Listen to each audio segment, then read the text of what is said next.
En lo más árido del llano, donde la tierra crujía como hueso seco y ni las chicharras querían cantar, vivía don Aurelio, un campesino viejo, de manos cuarteadas por el sol y mirada extraviada. Nadie sabía bien cuántos años tenía, pero su espalda cargaba más tiempo del que su cuerpo admitía. Vivía solo, en una casa de adobe que se sostenía más por la costumbre que por los clavos, y frente a esa casa, un campo muerto, que una vez fue su vida entera. La sequía no era nueva, llevaba años amenazando el alma del pueblo. Pero para don Aurelio, el verdadero desierto no estaba en la tierra, sino en su mesa. Desde que enterró a su esposa y a su hijo en menos de un año, el mundo perdió color. Ya no hablaba con nadie, ya no bajaba al pueblo. Solo salía cada mañana con su sombrero deshilachado y su azadón al hombro. Se arrodillaba frente al campo reseco y cavaba. Cavaba aunque no hubiera esperanza. Cavaba aunque la tierra le devolviera polvo. Y luego lloraba. No era llanto escandaloso, eran lágrimas que salían sin ruido, como si fueran agua que se escapa de una grieta del alma. Lloraba en silencio mientras el sol lo quemaba y dejaba caer sus lágrimas sobre la tierra como si pudieran hacerla volver a la vida. No usaba cubetas, ni riego, ni fertilizante, solo sus lágrimas. Esto era de ustedes. Susurraba cada vez. Este pedazo de tierra era nuestro. ¿A quién se lo dejo ahora? Cada día, al volver a su casa, se sentaba en el quicio de la puerta y le hablaba al viento como si fuera su mujer. ¿Te acuerdas, Clotilde, cómo brotaban los girasoles? El niño decía que el campo se reía cuando tú cantabas. Ahora no canta nadie, mujer. Solo yo, que ya no tengo a quién sembrar. Los vecinos lo miraban desde lejos, con una mezcla de pena y temor. Algunos decían que se estaba volviendo loco, otros que su alma ya se había ido detrás de sus muertos, pero nadie se acercaba, nadie entendía lo que pasaba. Una noche, sin luna, don Aurelio salió con una linterna vieja, se paró en medio del campo muerto, se quitó el sombrero y se arrodilló. Ya no tenía palabras, solo sus manos en la tierra. Y lloró. Lloró como no había llorado nunca, como si las lágrimas fueran su última semilla. Cuando terminó, cubrió el surco con tierra y se quedó allí, sentado, hasta que el amanecer lo sorprendió. No supo cuánto tiempo pasó dormido en el campo, pero al despertar sintió algo distinto, una brisa leve, un olor que no recordaba, como si algo, bajo la tierra, hubiera empezado a respirar. Don Aurelio se frotó los ojos, no por el sueño, sino por la duda. El amanecer se alzaba lento, dorando las piedras y tiñendo de rojo el cerro lejano. Todo parecía igual, pero no lo era. El aire tenía un olor distinto, tenue pero dulce, como cuando Clotilde cocinaba atole con canela. El campesino se incorporó con torpeza y por un momento pensó que era su mente jugándole una ilusión, hasta que lo vio, en el mismo surco donde se había desplomado la noche anterior, donde dejó su llanto mezclado con tierra, había un pequeño brote, apenas una hojita verde, doblada aún por el peso del barro seco. Don Aurelio se inclinó sobre ella con el corazón tambaleando. «No puede ser», susurró. Pasó sus dedos temblorosos sobre la hojita sin tocarla. Tenía miedo de que se deshiciera con el viento, de que fuera un espejismo. Pero no, estaba viva, palpitaba con el sol, respiraba con la brisa, era real. No recordaba haber sembrado nada allí. No desde que Clotilde se fue, desde que su hijo murió de aquella fiebre que ni los doctores quisieron atender. Solo había escarbado, llorado y rezado, con el alma rota y las manos vacías. «¿De verdad, Señor? ¿Esto es por mí?» El brote no respondió. Pero el cielo, azul y limpio como no se veía en meses, parecía decir que sí. Ese día no comió, No descansó, no pensó en otra cosa más que en ese pequeño milagro. Cada cierto rato salía de su casa, caminaba con pasos cortos hasta el surco, y lo observaba como quien cuida una promesa. Y cuando cayó la noche, no encendió la lámpara. Se quedó en la penumbra, mirando hacia el campo con los ojos abiertos, por si la vida decidía colarse otra vez entre la oscuridad. Al día siguiente, el brote ya no era uno, había tres. Don Aurelio cayó de rodillas, pero no lloró. Solo sonrió, como un niño que encuentra su pelota perdida en el lodo. Se limpió la cara con la manga de su camisa y por primera vez en años buscó su azadón con intención de trabajar. Sí, es verdad que mis lágrimas hacen crecer la tierra, entonces no fueron en vano, dijo al aire. Si tengo que llorar todo este campo, lo haré. Y así comenzó. Cada día escarbaba un nuevo surco, no profundo, no parejo, solo lo suficiente para hablarle a la tierra, para llorarle encima. Llevaba su cantimplora, pero no para regar, solo para beber y seguir llorando. Lloraba con recuerdos, con cantos viejos, con el aroma de los trapos de Clotilde. Lloraba con la voz quebrada de su hijo, pidiendo pan entre fiebre. Y cada día el campo respondía. Ya no era solo tierra, era algo que escuchaba. Una semana después, los primeros tallos alcanzaron el tobillo, verdes, firmes, llenos de una vida que parecía imposible. Don Aurelio se sentaba frente a ellos y murmuraba historias. Les hablaba como le hablaba a su hijo cuando apenas caminaba, bajito, con ternura, con pausas. Les cantaba las mismas coplas que Clotilde tarareaba mientras tejía, y por momentos el aire parecía llevar su voz, como si todavía viviera entre los surcos. El campo, antes muerto, empezó a pintarse con manchas de esperanza. Brotes aquí, hojitas allá. No era trigo, ni maíz, ni frijol. No eran cultivos conocidos. Eran plantas extrañas, con hojas suaves, flores diminutas de colores inusuales y tallos que brillaban ligeramente al amanecer. Algunos decían que eran silvestres, pero don Aurelio sabía que no. Esas plantas no venían del mundo, venían del alma. Pero en el pueblo los rumores comenzaron. ¿Ya viste el campo del viejo Aurelio? Dicen que está brotando. Con esta sequía, imposible. Dicen que es brujería o que está loco de verdad. Una mujer, la misma que años atrás le había vendido la leche para su hijo enfermo, subió a escondidas hasta su casa para espiar. Se asomó entre las ramas y al ver el campo reverdeciendo, regresó con la cara blanca de susto. Yo lo vi. El campo está vivo, pero no llueve. Y ese hombre canta. La noticia se extendió como el viento. Algunos decían que había hecho un pacto, otros que estaba enterrando cadáveres como abono. Nadie tenía el valor de preguntarle. Solo una persona se atrevió. Un niño, el hijo de don Romualdo, el molinero del pueblo. Tenía 7 años y una voz suave, parecida a la del niño que don Aurelio había perdido. Una tarde se coló por el camino de tierra y llegó hasta el corral. Aurelio lo vio, pero no se molestó. ¿Qué buscas, muchachito? ¿De veras llora para hacer crecer eso? Aurelio soltó una risita, la primera en años. No lloro para que crezca, crece porque lloro. Entonces el campo escucha, el viejo. Asintió. El niño se quedó callado un momento. Luego sacó de su bolsillo una piedrita y la colocó junto a uno de los brotes. Mi abuela decía que si uno deja algo que le duele junto a una planta, esa planta lo transforma.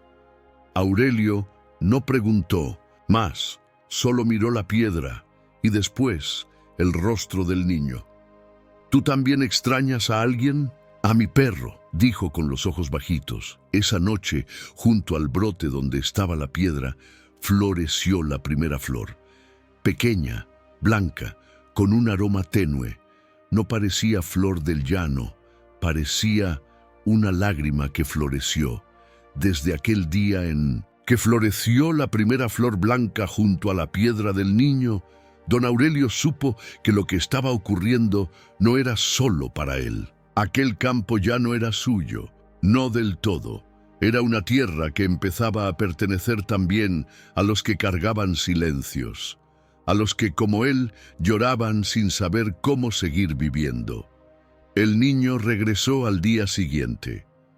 Esta vez no solo observó, se sentó junto al viejo, sin hablar, y cuando vio que don Aurelio cerraba los ojos y dejaba caer una lágrima sobre un nuevo surco, lo imitó. Cerró sus ojitos y también lloró, en silencio, sin gritos ni rabia. Solo una lágrima que resbaló por su mejilla hasta caer en la tierra reseca. Y entonces ocurrió otra vez. En ese mismo punto, dos brotes emergieron, pequeños, verdes, como palpitando al ritmo del llanto. Don Aurelio lo vio. No dijo nada, pero en su pecho sintió algo que no recordaba desde hacía años. Consuelo. Al día siguiente, no fue solo el niño. Aparecieron otros. Primero una mujer con un retazo del vestido de su hija fallecida. Luego un hombre que llevaba 3 días sin comer desde que perdió su trabajo. Cada uno llegaba con algo. No dinero, no herramientas. Llegaban con su duelo, con su dolor escondido. Y al marcharse dejaban una piedra, una cinta, una carta, una oración escrita con mala letra. Las enterraban en la tierra como si fueran semillas de llanto. Y el campo respondía. Las flores crecían donde caía la pena. No eran iguales. Algunas tenían colores extraños, otras brillaban levemente al caer la tarde. Una tenía forma de espiral, otra parecía un corazón abierto. Los niños comenzaron a llamarlas las flores del alma. Una mañana, don Aurelio despertó con un nudo en la garganta. Soñó con Clotilde. La vio joven como cuando se conocieron en el baile del pueblo, con su vestido azul y el cabello recogido. Le hablaba pero sin sonido, solo movía los labios. Aurelio no entendía hasta que ella le tocó el pecho y entonces él despertó, temblando. Salió al campo con el corazón latiendo fuerte.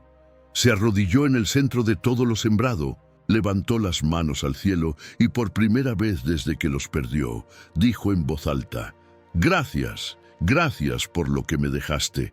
Gracias por enseñarme que hasta el dolor puede florecer». Las flores, como si entendieran, se estremecieron con el viento. Y al centro del campo, justo en el surco más antiguo, creció una planta distinta a todas. Alta, de tallo dorado, con hojas grandes y suaves. Y una sola flor, con pétalos del mismo color que el vestido de Clotilde.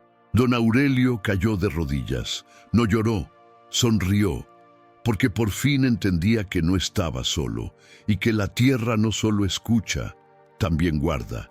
La noticia del campo que florecía con lágrimas ya no era un rumor, se había convertido en algo más fuerte, en esperanza. Gente de otros pueblos llegaba en silencio, siguiendo el rastro de quienes aseguraban que allí, entre surcos secos y sin riego, la tristeza se transformaba en brotes y el dolor en flores. Don Aurelio nunca puso letreros, nunca cobró ni ofreció palabras grandiosas. Solo abría la puerta de su casa y decía: «Si traes algo que no puedes cargar, déjalo aquí». Y la gente lo entendía. Llegaban con fotografías, con cartas no enviadas, con trozos de ropa, juguetes rotos, trocitos de fe que apenas sobrevivían. Los enterraban en la tierra reseca, regaban con llanto o silencio y luego esperaban. Las flores brotaban con formas que parecían respuestas. A una mujer que había perdido a su hija en el parto, le creció una flor con 2 botones en forma de corazón.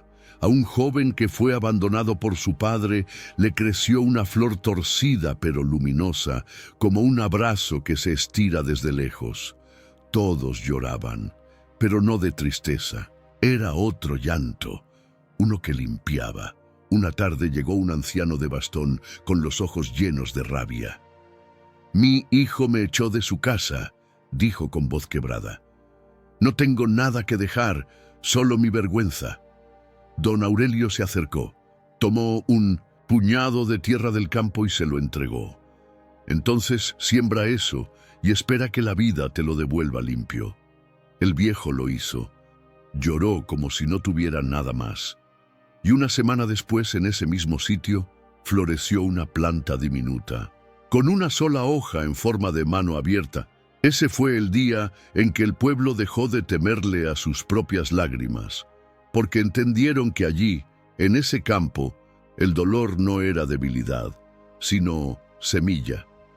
Pero no todos lo vieron con buenos ojos. El alcalde, hombre de traje y botas lustradas, llegó al rancho con tono serio. No puede tener gente entrando y saliendo así. No hay permisos ni control. Esto es un terreno privado y puede ser expropiado si se vuelve un riesgo sanitario. Don Aurelio no respondió. Caminó con él hasta el centro del campo. Lenón pidió que cerrara los ojos. El alcalde, molesto, accedió. Ahora piense en algo que lo hizo llorar, pero nunca lo dijo. Pasaron varios segundos, y entonces el alcalde cayó de rodillas y lloró. A su alrededor nacieron 3 brotes pequeños, apenas visibles. Don Aurelio lo miró sin juicio, solo dijo: «Aquí no se cultivan permisos, señor. Aquí solo crece lo que nace del alma». Desde ese día el alcalde jamás volvió, pero cada mes enviaba un sobre con una flor. Los brotes seguían naciendo, silenciosos y fieles, como si respondieran al idioma del alma. El campo, antaño seco, como herida sin cerrar, ahora parecía un tapiz vivo. No era un jardín perfecto, era un mosaico de dolores compartidos, de esperanzas apenas dibujadas, de llantos que nadie más supo consolar, y sin embargo, todo florecía. Don Aurelio ya no vivía solo. Dormía en su casa de siempre, sí, pero cada mañana era recibido por alguna nueva presencia. Una madre con mirada perdida, un joven con los brazos cruzados, un niño con los ojos tristes que no hablaba. Nadie llegaba gritando. Todos sabían que ese lugar no era para escándalos ni consuelo fácil. Era un lugar donde uno se sentaba, lloraba si podía, y sembraba. Los habitantes del pueblo comenzaron a llamarlo el campo del lamento vivo, pero los que lo conocían más de cerca lo llamaban de otra forma: el campo donde Dios escucha. Una noche, mientras el cielo se cubría de estrellas, don Aurelio salió con una vela en la mano. Caminó hasta el centro del campo, justo al surco, donde nació la flor del vestido azul de Clotilde. Se arrodilló, colocó la vela en la tierra y por primera vez en mucho tiempo oró en voz alta.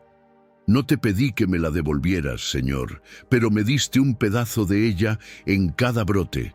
Te lloré porque ya no tenía más fe. Y tú, en lugar de juicio, sembraste respuesta. No entiendo por qué, pero gracias. Gracias por devolverme el llanto con raíz». Se quedó ahí un buen rato sintiendo el calor de la vela y el perfume suave de las flores, y entonces escuchó pasos. No eran humanos, eran suaves, ligeros, como si alguien caminara sin tocar la tierra. Giró el rostro y la vio. Era Clotilde, algo que se parecía tanto a ella que su corazón se detuvo por un segundo. Vestido azul, cabello suelto, pies descalzos sobre la tierra. No dijo una palabra. Solo se acercó a él, se arrodilló a su lado y colocó la mano sobre su hombro. El viejo cerró los ojos, las lágrimas brotaron sin dolor. Cuando los volvió a abrir, ella ya no estaba, pero en su lugar, en el sitio exacto donde ella se había arrodillado, brotó una flor nueva, dorada, con pétalos que parecían de hilo. Esa noche durmió con el corazón tranquilo por primera vez desde que su familia partió. No soñó con llantos, ni con pérdida. Soñó con una cosecha distinta, gente abrazando flores, niños sembrando lágrimas sin vergüenza, y un campo que hablaba sin palabras. Porque hay dolores que no se sanan con olvido, solo con tierra, y con lágrimas que se atreven a germinar. Pasaron los meses y el campo se convirtió en un lugar sagrado para muchos. No había capilla, ni imágenes, ni altar, solo tierra, flores extrañas y una hilera de piedras que formaban un sendero hasta el centro. Allí, donde don Aurelio derramó sus primeras lágrimas, donde la flor dorada había brotado después de Minucientesi, la aparición de Clotilde, la gente iba a arrodillarse sin que nadie lo pidiera, no para pedir, sino para agradecer. Ya no era raro ver a familias completas llegar con una bolsita en la mano. Algunos traían ropa de bebés que nunca respiraron, otros cartas de despedida que no supieron leer a tiempo. Incluso hubo quienes llevaron sus propias lágrimas recogidas en frascos, como si supieran que allí ese líquido invisible era el agua más valiosa. Don Aurelio envejecía, pero su espíritu parecía volverse más joven. Aunque sus huesos dolían más, sus ojos brillaban distinto. Se sentía útil, no por el reconocimiento, sino porque había comprendido algo que pocos entienden, que el dolor no es basura, es semilla cuando se entrega con verdad. Una tarde, mientras sembraba en silencio, notó que el campo se había extendido. Lo miró con asombro. No había plantado allí, y sin embargo brotaban nuevas flores más allá del cerco, como si el milagro ya no necesitara de sus manos. Como si la tierra hubiera aprendido a llorar por sí sola. Entonces comprendió. Él ya no era el único sembrador. Cada persona que había llorado sobre ese suelo había dejado una herencia. Y ahora el campo tenía memoria. Ese mismo día recibió una visita inesperada. Un joven de rostro delgado, con ojos de almendra y mochila al hombro, se presentó sin rodeos. «Soy Mateo», dijo, «el hijo de su hijo». Don Aurelio se quedó helado. No podía hablar, solo lo miraba, sintiendo como algo en su pecho se quebraba de golpe. «Mi mamá me contó de usted hace poco. Dijo que mi padre, antes de morir, le hablaba de un campo seco que él quería volver a ver. Yo tenía que venir». Se sentaron juntos al pie del árbol del sur. Mateo sacó una fotografía antigua. En ella, el hijo de don Aurelio sonreía, joven, abrazando a Clotilde. El viejo la tomó con manos temblorosas y la besó con devoción. «Tanto tiempo», murmuró. Mateo le entregó un pañuelo. Estaba bordado con hilos azules, igual que los vestidos que Clotilde usaba. «Lo bordó mi madre antes de morir», explicó. «Dijo que debía dejarlo donde alguna vez brotó vida del dolor». Don Aurelio lo tomó, caminó hasta el centro del campo y lo enterró con sus propias manos. Y en menos de un minuto brotó una flor, con pétalos azules, y al centro una gota, una sola lágrima de cristal. Don Aurelio entendió entonces que el campo ya no era suyo, era de todos, y ahora también de los que aún no han nacido. El tiempo siguió pasando, pero el campo jamás volvió a ser tierra muerta. La sequía persistía en los alrededores, y sin embargo aquel rincón florecía como si la lluvia naciera desde adentro. Las flores no se marchitaban, solo cambiaban de color. Algunas crecían y al cumplir su ciclo dejaban tras de sí semillas invisibles que volvían a brotar cuando alguien lloraba cerca. Era como si el dolor humano se hubiera convertido en fertilizante sagrado. Don Aurelio envejeció sin miedo. Ya no lloraba por pérdida, lloraba por gratitud, porque entendía que su dolor, en vez de hundirlo, se convirtió en una fuente. Porque su tristeza, lejos de consumirlo, sirvió para consolar a otros. Y porque lo que sembró con lágrimas, Dios lo devolvió con vida. Una mañana, sin previo aviso, no se levantó. Mateo fue quien lo encontró, sentado en su silla de madera, con el rostro tranquilo y la cobija de Clotilde sobre los hombros. En sus manos sostenía una hoja escrita con tinta temblorosa. Decía: No supe cuándo florecería lo que sembré, pero seguí sembrando con lo poco que tenía, dolor, amor y lágrimas, y al final coseché algo que no esperaba, no alimento para el cuerpo, sino sustento para el alma. Si lees esto, hijo, nieto, extraño, quien seas, llora sin miedo, que en este campo cada lágrima es recibida y cada dolor será transformado. Lo enterraron allí mismo, al pie del árbol central. No en un ataúd de lujo, sino envuelto en una manta tejida con retazos que la gente había traído a lo largo de los años. Cada pedazo era una historia, cada hilo una pérdida que había sido consolada. Y entonces sucedió lo más asombroso. A los pocos días, en el mismo lugar donde don Aurelio fue sepultado, brotó una planta que nadie había visto jamás. Era alta, con hojas doradas y flores que cambiaban de color según la hora del día. Por la mañana eran blancas, al mediodía celestes, y al atardecer, del mismo azul que los vestidos de Clotilde. Mateo, que ahora cuidaba el campo, lo llamó el corazón del campo. La gente venía de más lejos. Ya no buscaban milagros, buscaban paz, sentarse frente a las flores, recordar, llorar, sanar. Algunos no dejaban nada visible, solo se arrodillaban, tocaban la tierra con los dedos, y luego se marchaban con el rostro distinto. Y aunque don Aurelio ya no estaba, su presencia seguía en cada brote, en cada pétalo, en cada llanto que, en lugar de caer en vano, caía sobre tierra viva, porque su historia no fue la de un hombre vencido por la tristeza, sino la de alguien que convirtió su dolor en semilla y su llanto en un milagro que sigue floreciendo.